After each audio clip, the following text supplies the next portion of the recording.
Once of course, the command and service module got powered down and the problem was kind of transferred to the lunar module, we went to work on a checklist to if we can get back around from the moon, to get the spacecraft activated with a minimum amount of power to pull off the entry sequence, because we eventually had to give the lunar module up because it doesn't have a heat shield, of course. You can't come back through the Earth's atmosphere with a lunar module. It had to be the command module.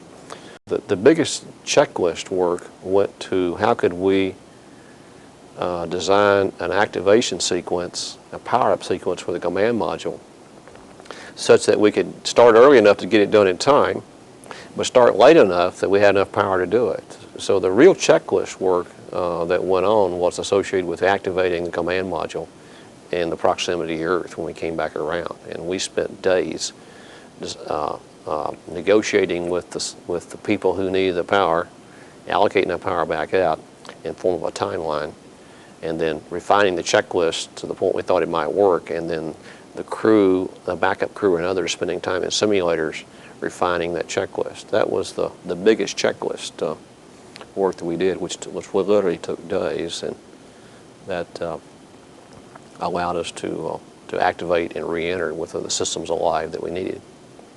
We were in charge of allocating the power, and therefore became the power brokers for people to come to us and negotiate timelines with.